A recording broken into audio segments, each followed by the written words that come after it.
అమ్మమ్మకి వారసుని కాని ఆవిడ ఆస్తులకి వారసుని కాను. నువ్వు కాదు అనుకున్నంత మాత్రాన కాకుండా పోవన్నయ్యా. మీరు అవును అనుకున్నంత మాత్రాన అయిపోను కదమ్మా. అందుకు నా మనసు ఒప్పుకోదు. నీ మనసు ఒప్పుకోలేదని నువ్వు కాదంటే చట్టం ఒప్పుకోదు. ఆ చట్టాన్ని నా ఒక్క సంతకంతో ఒప్పించొచ్చు. తనంతట తనే నన్ను బయటికి తీసుకొచ్చేలా చేస్తాను. బయటకి తీసుకురాకపోతే లోపలుండి కూడా ఈ దమయంతి ఏం చేయగలదో చూపిస్తాను. ఇప్పుడు నా టెన్షన్ అంతా ఒకటే చెల్సాని గారు. ఇప్పటి వరకు ఆ నందిని ఇంట్లోనే గొడవలు పెట్టింది. నిండు కుండలా కలిసున్న మన కుటుంబాన్ని 2 ముక్కలు చేసింది. ఇప్పుడు కామధేను లాంటి మన బిజినెస్ ని ఏం చేస్తుందో అని టెన్షన్ గా ఉంది.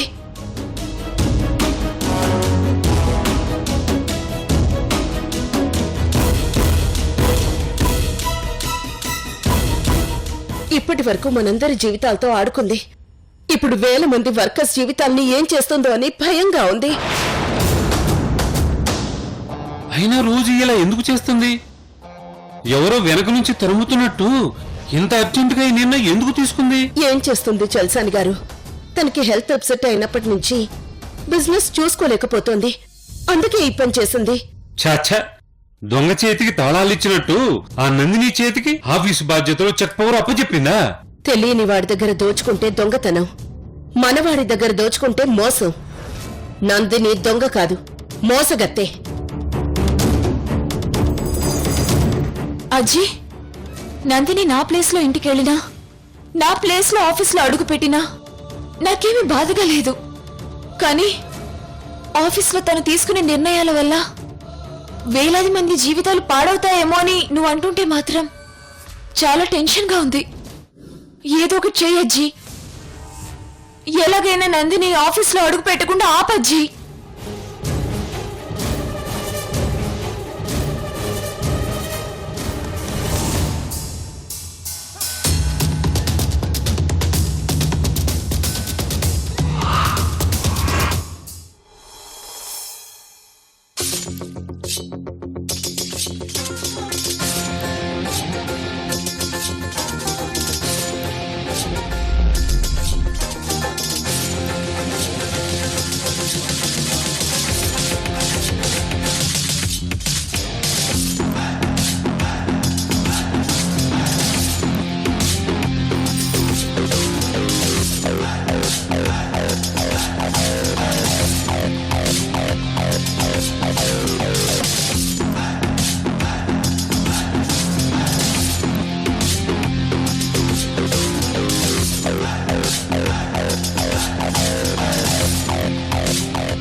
ఇంకా రాదేంటి? Rosie, Rosie! ఏంటమ్మా ఇంకా దిగలేదా రాణిగారు? రాలేదింకా. రోజీ, రోజీ త్వరగా రా, మళ్ళీ దుర్ముహూర్తం వస్తుంది. వస్తున్నానమ్మా.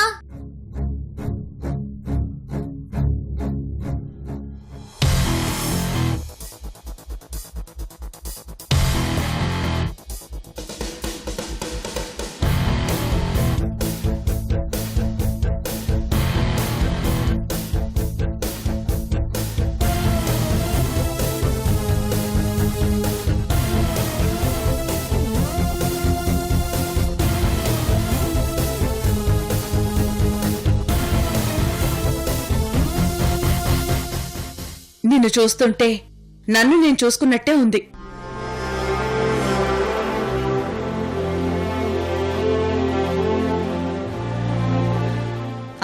పంతులు గారు 10 ఆఫీసులో అడుగు పెట్టమన్నారు. టైం అవుతుంది, పద. అలాగే అమ్మమ్మా. రోజీ, ఒక్క విషయం గుర్తుపెట్టుకో. ఈ రోజు నుంచి ఈ బిజినెస్ నీది. నీ ఇంటెలిజెన్స్, నీ షార్ప్నెస్ అన్నీ ఈ బిజినెస్ ని నెక్స్ట్ లెవెల్ కి తీసుకెళ్ళాలి. అలాగే అమ్మమ్మా. నీకు కొన్ని బాధ్యతలే అప్పగించినా నువ్వు మాత్రం పూర్తి బాధ్యతతో ఉండాలి. ఓకే? ఓకే అమ్మమ్మా. And one more thing, and also important thing, office లో అందరినీ కలుపుకుంటూ పోవాలి. బట్ స్టాఫ్ ని కంట్రోల్లో ఉంచుకోవాలి. ఓకే అమ్మమ్మా.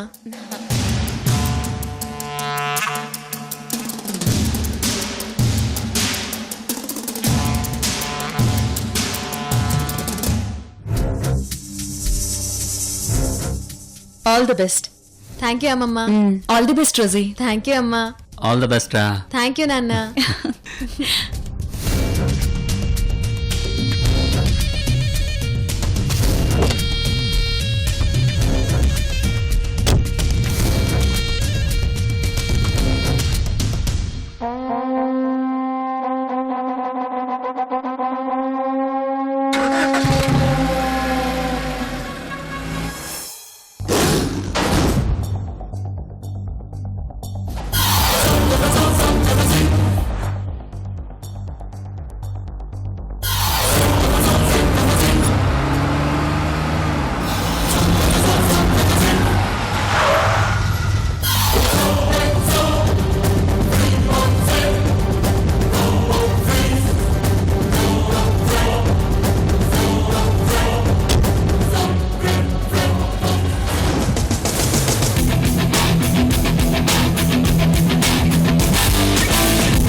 Madam congratulations madam.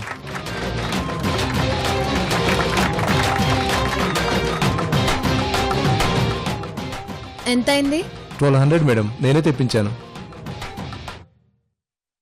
ఆఫీస్లోవా నీ జేబులోవా? ఆఫీస్ పనికి జేబులోంచి ఎలా ఖర్చు పెడతాం మేడం? అంటే ఆఫీస్ డబ్బులు ఎంతైనా వేస్ట్ చేస్తావన్నమాట. మీకు బొకే ఇవ్వడం వేస్ట్ ఎలా అవుతుంది మేడం? మరి నీ జేబు నుంచి పెట్టచ్చుగా. చూస్తూ చూస్తూ బొకేకి అంత డబ్బు ఎలా ఖర్చు పెడతాం మేడం? అంటే అది వేస్ట్ ఖర్చేనన్నమాట. ఆ, అది మేడం. ఇలాంటి వేస్ట్ ఖర్చులు ఆఫీస్ భరించదు. సో నీ నెక్స్ట్ మంత్ శాలరీలోంచి 1200 కట్. మేడం డెసిషన్ నీదే కాబట్టి డెబిట్ కూడా నీదే. మేడం మీరు మరీను ఇదే పెద్ద మేడం గారి బర్త్డేకి ఇంతకంటే కాస్ట్లీ బొకే ఇచ్చాను. అందుకు మేడం కూడా సంతోషించారు. ఆ బొకే ఎంత? 3000 మేడం. అయితే 3000 ప్లస్ 1200 టోటల్ గా 4200 నీ శాలరీలోంచి కట్. అయ్యో, గొప్ప కోసం పడుకున్న గుర్రాన్ని లేపు మరీ తన్నించుకున్నట్టుంది. మేడం ఇది అన్యాయం మేడం. నేను ఆఫీస్కి మేనేజర్ని మేడం. మేనేజర్ అంటే స్టాఫ్ ని మేనేజ్ చేయాలి గాని మేనేజ్మెంట్ కి తెలియకుండా మనీని మేనేజ్ చేయకూడదు. Now you can go. Just a minute. Manager, madam office timings ఏంటి? 9 to 6 మేడం. మేడం టైం ఎంత? నో, నువ్వు కాదు. వాచ్ చూడొద్దు, సెల్ చూడొద్దు. 9 అయింది మేడం. ఇప్పుడు నీ సెల్ చూడు. 10 అయింది మేడం. ఆ వాచ్ బ్యాటరీ అయిపోయి ఆగిపోయింది మేడం. ఎప్పుడు ఆగిపోయింది? 9 గంటలకు మేడం. నిన్న 9గా, ఇవాళ 9గా, 9 రోజుల క్రితం 9గా? తెలియదు మేడం. ఆఫీస్ కి వచ్చిన వాళ్ళకి ఎదురుగా కనిపించేది వాల్ క్లాక్. అది ఆగిపోయిందంటే అవతల వాళ్ళు ఈజీగా మనల్ని అంచనా వేస్తారు. ఇంకోసారి దానిలో బ్యాటరీ ఆగిపోతే నీ ఉద్యోగం పోతుంది. ఆడదాని మొహాన బొట్టు, ఆఫీస్లో వాల్ క్లాక్ ఒక్కటే. అర్థమైందా? అర్థమైంది madam. Now coming to the point. 9 o'clockకి ఆఫీస్లో వర్క్ స్టార్ట్ అవ్వాలి, కానీ ఇప్పుడు 10 అయింది. అంటే 1 hour వేస్ట్ అయింది. వై? వై అంటే మీరు వచ్చారు కదా మేడం, మీకు వెల్కమ్ చెప్పాలి కదా. ఓ, వెల్కమ్ కోసం 1 hour వేస్ట్ చేశారన్నమాట. సో మీరందరూ ఈవినింగ్ 1 hour ఓటీ చేయండి, దానికి శాలరీ ఉండదు. Go to your seats.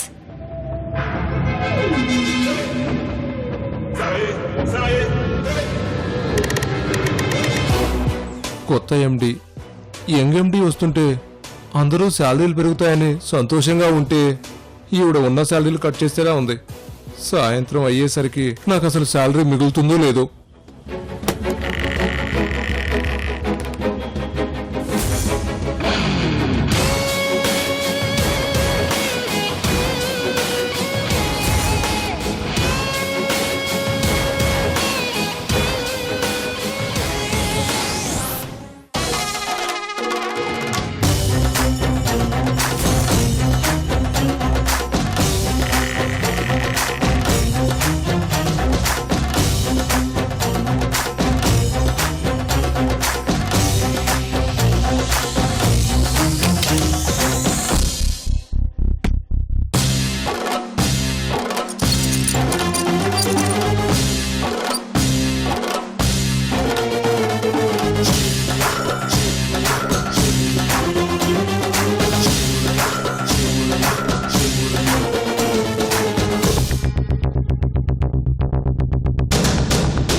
ఈ చైర్ కోసం అది నన్ను తప్పించాలని చూస్తోంది.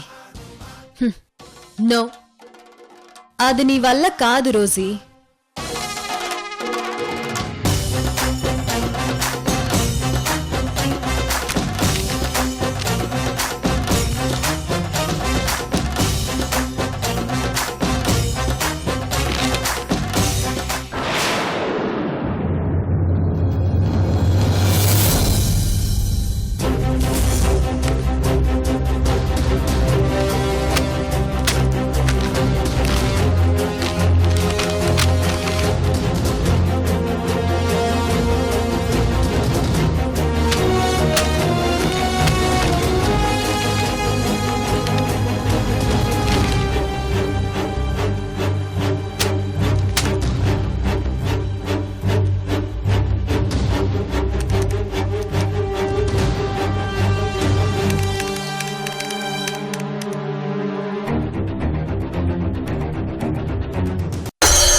మేనేజర్, నా ఛాంబర్లోకి రండి. వస్తున్నాను మేడం. మళ్ళీ ఎంత శాలరీ కట్ చేస్తుందో ఏంటో.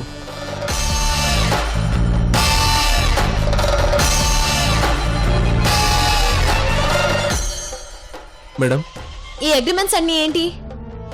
ఇవా మన డీలర్స్ ని మార్చకూడదని నిర్ణయించుకున్న అగ్రిమెంట్స్ మేడం. మరి ఇదేంటి? ఈ రెండోది మళ్ళీ మన డీలర్స్ కే డీలర్షిప్లు ఇస్తూ తీసుకున్న నిర్ణయం మేడం.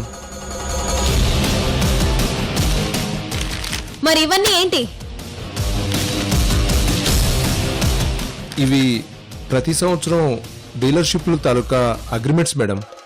మరి ప్రతి సంవత్సరం ఆ అగ్రిమెంట్స్ లో ఆ 4 డీలర్స్ పేర్లే ఎందుకుంటున్నాయి? మన వర్క్ ఆర్డర్స్, మన డెలివరీ ఆర్డర్స్ అన్ని వాళ్ళకి వెళ్తున్నాయి. అంటే వాళ్ళ కంపెనీల ద్వారానే మన మేజర్ బిజినెస్ జరుగుతుంది మేడం. ఆ 4 కంపెనీలు మనకి పర్మనెంట్ డీలర్స్ మేడం. అలా అని కంపెనీ బైలాస్ లో రూల్ ఏమైనా ఉందా? అయితే వెంటనే వాళ్ళ డీలర్షిప్స్ ని క్యాన్సిల్ చేస్తున్నట్టు మెయిల్స్ పంపించండి. కొత్త టెండర్స్ కి మ్యాటర్ ని ప్రిపేర్ చేయండి. వద్దు మేడం, తొందరపడి నిర్ణయం తీసుకోకండి. అంటే నిర్ణయం ఎలా తీసుకోవాలో నువ్వు నాకు నేర్పిస్తావా? అది కాదు మేడం, ఇది చాలా పెద్ద విషయం. ఒకసారి పెద్ద మేడం గారితో మాట్లాడి. నేను చెప్పింది చేస్తావా, నేనేం చేయాలో నువ్వు చెప్తావా? అది కాదు మేడం, మీరు కొత్తగా ఆ సీట్లోకి వచ్చారు. అంతకుముందు పెద్ద మేడం గారు, లక్ష్మి గారు అలా ఎందుకు చేశారో ఫుల్గా స్టడీ చేసి అప్పుడు డెసిషన్ తీసుకుంటే కరెక్ట్గా ఉంటుందని. చూడు, వాళ్ళు ఓల్డ్ జనరేషన్, మాది యంగ్ జనరేషన్. వాళ్ళ పని ఎందుకు చేశారో ఎలా చేశారో తెలుసుకొని చేయాల్సినంత అవసరం నాకు లేదు. నాకు నచ్చినట్టుగా నేను చేస్తాను. ఇది నా ఆఫీస్, నా బిజినెస్. దీన్ని ఎలా డెవలప్ చేయాలో నాకు బాగా తెలుసు. కాదంటలేదు మేడం, కానీ వాళ్ళ అనుభవం మీకు సరైన దారి చూపిస్తుందని. బిల్ గేట్స్ కి ఎవరి అనుభవం దారి చూపించింది? ధీరుభాయ్ అంబానీని ఎవరెలా నడిపించారు? చూడు, నేను చెప్పిన పని చెయ్యి, లేదంటే నువ్వు ఇంకో పని చూసుకో. నాకు సలహాలు ఇవ్వకు. వెళ్ళు, వెళ్ళి చెప్పింది చెయ్యి. అలాగే మేడం.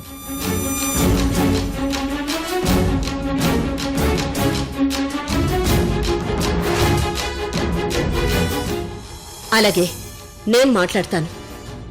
నేను చూసుకుంటాను. అదేదే జరగకుండా నేను చూసుకుంటాను. ఓకే నందిని. ఛ!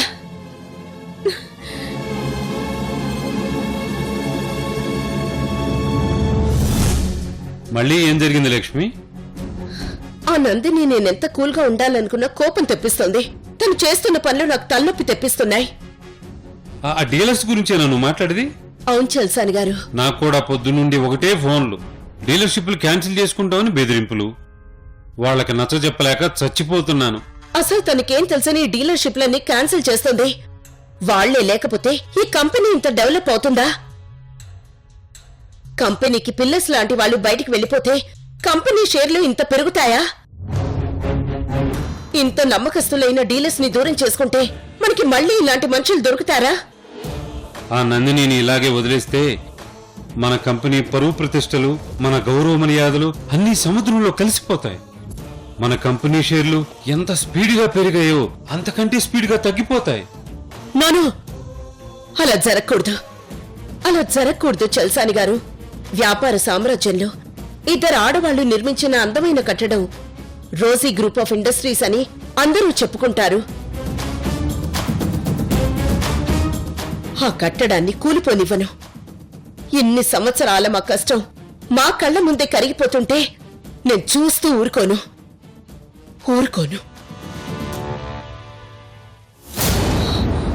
చల్సాని గారు, మీరు మన డీలర్స్ అందరికీ వెంటనే ఫోన్ చేసి వాళ్ళ డీలర్షిప్లు క్యాన్సిల్ అవ్వలేదని, అవేవో ఫేక్ నోటీసులని బై మిస్టేక్ మీకు వచ్చాయని చెప్పండి. నేను వెళ్లి ఆ నందిని సంగతి, ఆ నోటీసుల విత్డ్రా సంగతి చూస్తాను. ఓకే లక్ష్మి.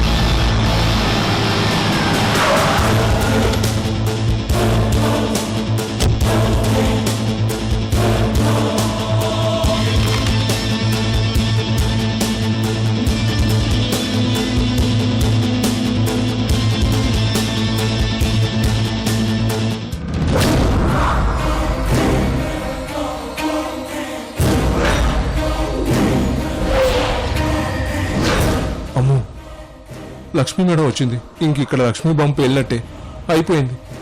చిన్న మేడం చెప్తూ వినలేదు. ఇప్పుడు ఈవిడ చేసే గొడవకి ఆవిడ పని అవుట్.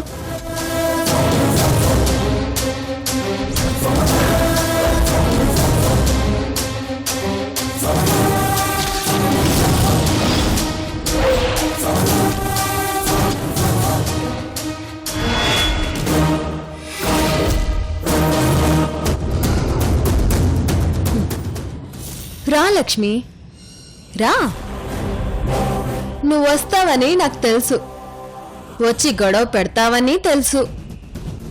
రా రా రా రా రా రా.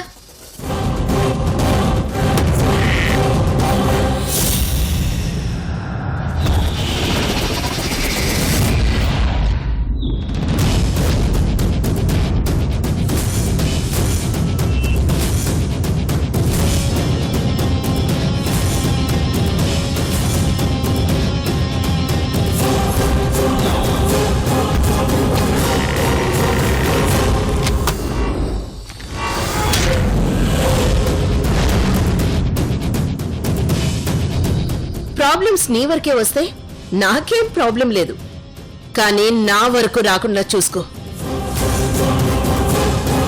వచ్చిందో నాకు కొంచెం ప్రాబ్లంగా ఉంటుంది, ఎందుకంటే నాకు ఈ బిజినెస్ లో బాధ్యత ఉంది కదా.